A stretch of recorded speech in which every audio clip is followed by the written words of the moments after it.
ये पुराना कूलर नहीं, वो नया कूलर रख दो। जी ठीक है। सीमा सारा सामान टेम्पो में लोड करवा लेती है।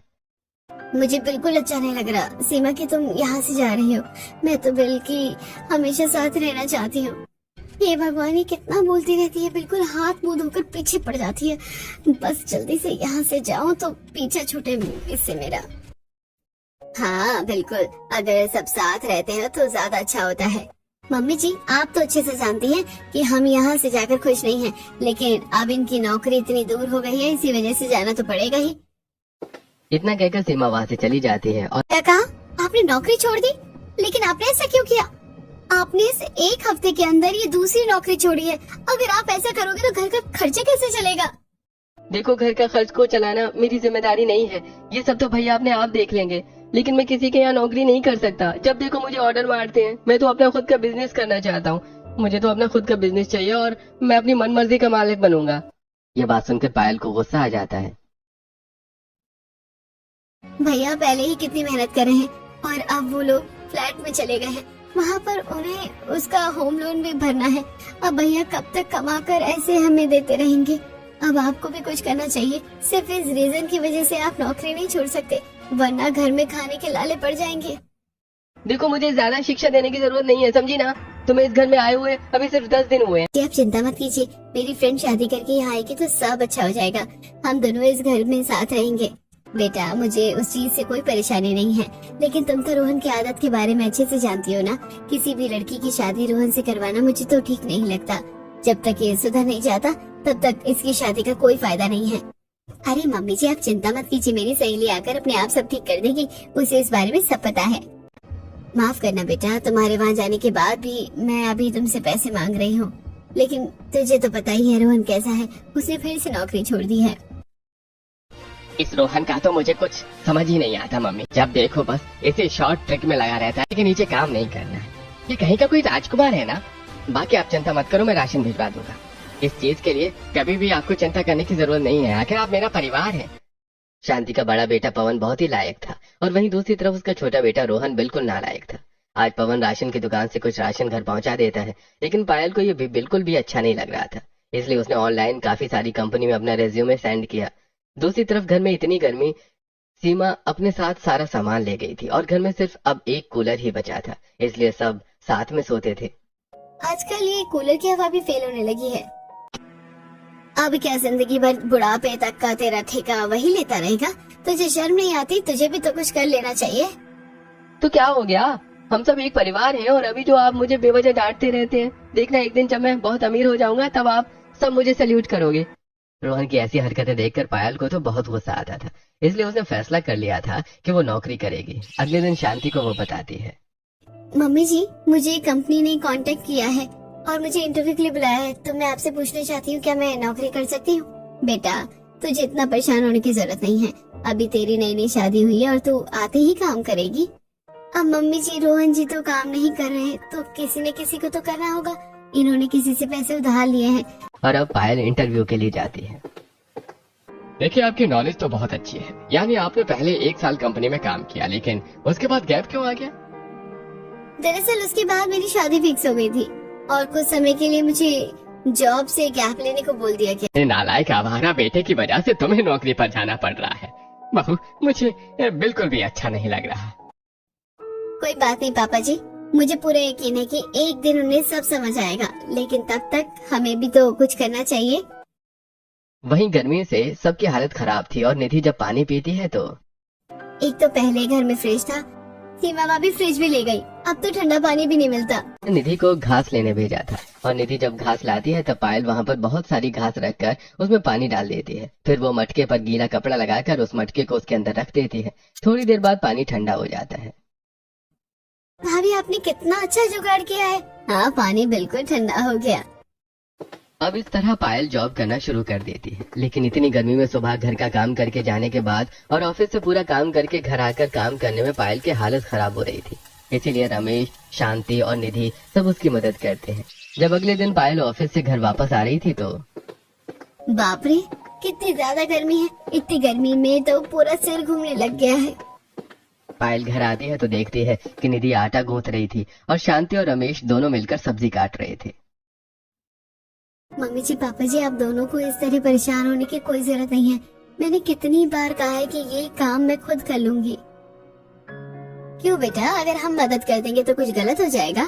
नहीं ना, तू इतनी मेहनत से बाहर से काम करके आती है तो क्या हम तेरे लिए इतना भी नहीं कर सकते? हाँ बहू, चिंता मत करो, हम खाना अच्छा बनाएंगे। हाँ, तुम्हारे जितना स्वादिष्ट नहीं बना पाएंगे, लेकिन खाने लायक तो बन जाएगा। हाँ भाभी, आप जल्दी से खा लीजिए, फिर हम साथ बैठकर खाना खाएंगे। अपने ससुराल वालों का इतना प्यार देखकर पायल बहुत रहती है तो देखती है कि रमेश जब गर्मी में चूल्हे के सामने बैठा था तो उसे घबराहट, बेचैनी होने लगती है और चक्कर आ जाते हैं। इस बात से सभी बहुत घबरा जाते हैं और उसे जल्दी से हॉल में लाकर चारपाई पर कूलर के सामने लिटाया जाता है। सब गर्मी की वजह से हुआ है। एक तो ये कूलर भी कितनी कम हवा देता है। सभी को गर्मी से परेशान होता देखकर पायल को बिल्कुल भी अच्छा नहीं लगता। गर्मी से सबकी हालत खराब हो रही थी और उसके पास इतने पैसे नहीं थे कि वो अभी कुछ नया कूलर या एसी खरीद सके। रात को वो इसी चिंता में सोती नहीं और करवटें बदलती रहती है। तब अचानक से पायल को एक आइडिया आता है। बचपन में हमें याद है हम कैसे मिट्टी के घर में रहते थे। हमारे गांव में तो ऐसी बहुत सी चीजें हैं, क्यों ना मैं अभी अपने गांव वालों के लिए ऐसा कुछ करूं, इससे उन्हें गर्मी कम लगेगी और फिर कुछ समय बाद मैं पैसे जमा करके उनके लिए कूलर ले आऊंगी। पायल को बहुत अच्छा आइडिया आता है। अगले ही दिन वो इस बारे में सबको बताती है और निधि के साथ जाकर तसले में नदी किनारे से मिट्टी लेकर आती है। जी की तबीयत गर्मी की वजह से कितनी खराब हो गई है। अगर किसी को भी हीट स्ट्रोक आ गया तो बहुत दिक्कत हो सकती है। इस तरह पायल और निधि दोनों गर्मी में बहुत मेहनत करती हैं और ढेर सारी मिट्टी लाकर आंगन में जमा कर लेती हैं। भाभी, आज तो बहुत थक गए हैं, अब बाकी काम कल कर लेंगे। पायल सबके लिए ठंडे पानी की शिकंजी बनाती है और जब सब पीते हैं तो सबको अच्छा लगता है। ओह, मजा आ गया, आपने बहुत अच्छी शिकंजी बनाई है।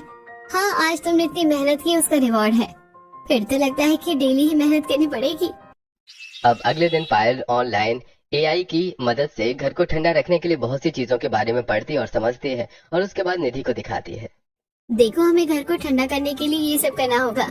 सबसे पहले घर की दीवारों को मिट्टी और घास से लीपना शुरू करते हैं। अब पायल और निधि घर के अंदर की दीवारों को मिट्टी से लीपना शुरू करते हैं। उसमें शांति भी थोड़ी बहुत उनकी मदद कर देती है।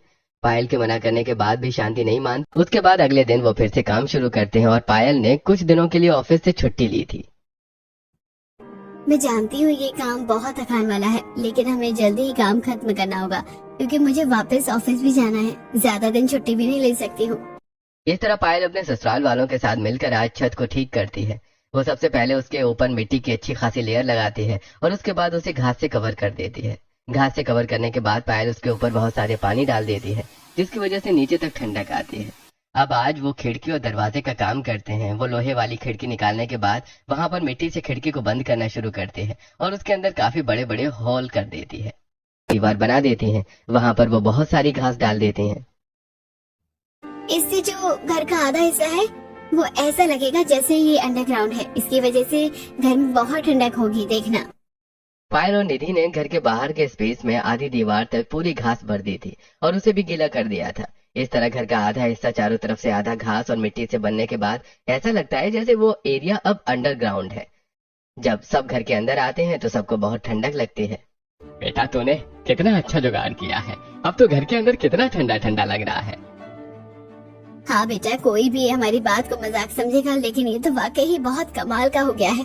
और तूने आधी दीवार वाला आइडिया तो बहुत अच्छा लगाया है। सच में ऐसा लग रहा है जैसे अंडरग्राउंड ठंडक वाले एरिया में आ गए हो। क्या इन सब चीजों में इतनी मेहनत करके टाइम वेस्ट कर रहे हो? भैया को ही बोल देना चाहिए था। तू तो एकदम आवारा है। तुझे खुद तो कुछ काम करना नहीं, बस दूसरों के भरोसे बैठना है। हर कोई रोहन को डांटता ही था, लेकिन उसे कोई असर नहीं पड़ रहा था। वहीं दूसरी तरफ क्यों ना हम सबके लिए एक फ्रिज और कूलर खरीद कर दे दें। कोई जरूरत नहीं है। अब अगर आप भी उनकी सारी इच्छा पूरी करोगे तो रोहन कैसे सुधरेगा? फिर उसे कभी समय और पैसों की कीमत पता नहीं चलेगी। आपको उसे बिगाड़ना नहीं चाहिए, सुधारना चाहिए। तुम सही कह रही हो। अगर किसी को सब चीज मिल जाती है तो वो फिर कुछ नहीं करेगा। ठीक है, कुछ दिन करके देखते हैं। सीमा ने जलन में ऐसा कहा था और पवन ने रोहन की भलाई के लिए। वहीं दूसरी तरफ आज पायल घर के बाहर की तरफ मिट्टी से दीवारें और ऊपर घास और डंडे से छत तैयार कर देती है, लेकिन साथ में उसके आगे बहुत बड़ा सा छज्जा निकाल देती है। यानी बाथरूम की छत सिर्फ उसकी 4 दीवारों तक सीमित नहीं रहती, बल्कि बहुत आगे तक आ जाती है, जिससे उस एरिया में छांव रहती है। इस तरह तो हमारा आंगन भी ठंडा रहेगा। अब पायल पूरे आंगन में अच्छे से घास डाल देती है और वहां पर घास उगा देती है। मम्मी जी, जब पूरे आंगन में घास उग जाएगी तो हम ये ऊपर से डाली हुई घास को हटा देंगे। उसके बाद पायल एक लकड़ी का रेक्टेंगल बॉर्डर बनाती है और उसके बीच में बहुत सारी घास से उसे कवर कर देती है। उसमें वो मजबूत रस्सी बांधने के बाद घास को अच्छे से फिक्स करती है। साथ में नीचे उसके 4 पैर बनाकर घास की चारपाई बना देती है। इस तरह पायल मेहनत से सारा काम कर रही थी। एक दिन में ये सारा काम खत्म हो जाता है और अगले दिन वो बाथरूम के बाहर वाली छत की छांव गड्ढा खोद कर इसमें ईंटों से एक छोटा सा गोला बनाकर स्विमिंग पूल बना देती है और वहां पर पर्दा लगा देती है। अब आपका ठंडा घर और ठंडा बाथरूम तैयार हो गया है। ये सब देखकर सब बहुत खुश होते हैं। उसके बाद पायल निधि के साथ मिलकर मिट्टी का एक ठंडा फ्रिज बनाती है। काफी मेहनत से अपना मिट्टी का चूल्हा बनाती है। सच में कोई तो ऐसे ही कहता है, लेकिन मैं सच कहती हूँ कि मेरी छोटी बहू लाखों में एक है। बहू तूने सच में साबित कर दिया कि जहाँ चाह होती है वहाँ राह होती है। इस तरह सब बहुत खुश होते हैं और अब वो गर्मी में ठंडे घर में रहते हैं। वहीं दूसरी तरफ रोहन की आदत नहीं सुधर रही थी। उसने फिर से पैसे इन्वेस्ट किए और फिर से उसे लॉस हुआ। अरे यार, ये फिर से सारे पैसे हार गया मैं तो। इस तरह दिन गुजर रहे थे और कुछ दिन बाद पायल बहुत सारी लकड़ी, घास और मिट्टी लाती है और उन सभी को इकट्ठा करने के बाद उसका कूलर की तरह ढांचा तैयार कर देती है। अब वो निधि के साथ कबाड़ी की दुकान पर जाती है। बहन जी, मोटर बिल्कुल ठीक है, इसे आप चला सकती हैं। तूने बहुत अच्छा किया बेटा कूलर बनाकर। हमारे पुराने वाले कूलर की मोटर सच में खराब हो गई थी, क्योंकि उसके अंदर से तो हवा आनी बंद हो रही थी। बहुत कम हवा आती थी। भाभी, आपने तो इतने सारे जुगाड़ करके सच में कमाल कर दिया।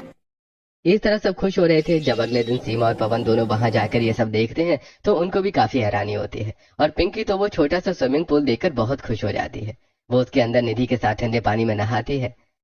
बुआ, ये तो कितना सुंदर है और अच्छा है। छोटी बहू ने किया है। वो हमें गर्मी में परेशान देखकर खुद परेशान हो रही थी, इसलिए उसने सिर्फ हमारे लिए इतनी मेहनत की।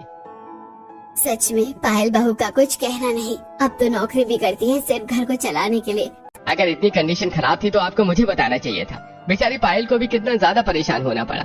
मैं यहाँ से चला गया, इसका मतलब ये नहीं है कि आप मुझसे बातें छुपाएंगे। नहीं बेटा, हम तो तुझे बताना चाहते थे, लेकिन पायल बहू ने मना किया कि अभी तुझे परेशान नहीं करना चाहिए। तेरे ऊपर भी अभी लोन का और बाकी सब खर्चों का भार है। पायल ने कहा है कि हमें हर परिस्थिति का सामना करना आना चाहिए और हार नहीं माननी चाहिए। सच में बहू के जज्बे को सलाम है। इस तरह सब पायल की तारीफ कर रहे थे। हालांकि घर में अभी कुछ अच्छा भी होने वाला था और साथ में बहुत बुरा भी। कुछ दिन बाद पायल सबको बता दिया कि वो माँ बनने वाली है, तो इसकी खुशी सबको हो रही थी, लेकिन साथ में रोहन को भी इसकी खुशी थी। हाँ, पायल, मुझे बहुत खुशी है। फिर तो मैं अपने बच्चों के लिए और मेहनत करूंगा और जल्दी अमीर होकर उसे बहुत अच्छी जिंदगी दूंगा। क्या था, वो आदमी अपने साथ कुछ आदमियों को लेकर वहाँ आता है। अरे भाई, मेरा पैसा तूने अब तक नहीं दिया। तुझे क्या लगा तो हमारे फोन नहीं उठाएगा तो हम तुझे छोड़ देंगे? अरे नहीं नहीं, ऐसा नहीं है, मैं तो बस पैसों का इंतजाम कर रहा था, आप मुझे छोड़ दीजिए। अरे इनके घर से जितना भी सामान है सब उठा लो। वो अंदर जाते हैं तो उन्हें कुछ खास सामान नहीं मिलता, बस लकड़ी का कूलर मिलता है। तो उन्हें गुस्सा आता है। वो वहाँ का सामान तोड़ देते हैं। पायल उन्हें रोकने की कोशिश करती है। कृपया करके ऐसा मत कीजिए, हमने बहुत मेहनत से इस घर को बनाया है। उनको पायल की बड़ी चिंता होती है तो वो उसे जल्दी से हॉस्पिटल लेकर जाता है। वहाँ पर पायल की डॉक्टर उसे चेक करती है। अभी तो बच्चा और माँ बिल्कुल ठीक है, लेकिन अगर दोबारा ऐसा कुछ हुआ तो कुछ भी हो सकता है, ध्यान रखिए। ये सब देखकर और ऐसा सुनकर रोहन के मन में डर बैठ जाता है। आज रोहन लाइफ की सिचुएशन को देखकर बहुत सीरियस और अलग ही जुनून था। इतनी आसानी से वो कहाँ हार मानने वाली थी। वो उन सबको ठीक करती है। सबसे पहले जो फ्रिज टूट गया था उसे ठीक करती है। बेटा रहने दे, अब क्यों दोबारा मेहनत कर रही है, सब खराब हो गया। तो क्या हुआ मम्मी जी, यही तो जिंदगी है, जो खराब होता है उसी को संवारना होता है, चाहे वो मिट्टी हो या सोना। ये बात रोहन के मन को छू जाती है और वो अब पायल का ऐसा जुनून देखकर उसकी मदद करता है। ये देखकर पायल बहुत खुश होती है। कोई किसी से कुछ नहीं कहता, लेकिन सब एक दूसरे को देखकर फिर से हिम्मत करते हैं और सब कुछ ठीक करते हैं। जो फ्रिज टूटा था उसे ठीक किया जाता है। बाहर जो मिट्टी की दीवार खराब थी उसे दोबारा ठीक करके उसके गैप में घास को डाला जाता है। फिर दोबारा चारपाई को भी ठीक किया जाता है। इस तरह सब कुछ ठीक हो जाता है और इस बार वो नए सिरे से कूलर बनाते हैं। इस बार रोहन ने कूलर बनाने में सबसे बड़ा सहयोग दिया। देखो पायल, तुम्हारी तरह तो अच्छा नहीं बना, लेकिन कोशिश की है। ये अच्छा है, बल्कि मुझसे भी बेहतर। इस तरह सब मेहनत करते हैं और फिर से सभी जुगाड़ करके घर को पहले की तरह कर दिया जाता है। जब ये बात पवन को पता चलती है तो ये सब गलत हुआ, हमें आज ही वहां जाना है। और सबके लिए हम सामान खरीद कर दें।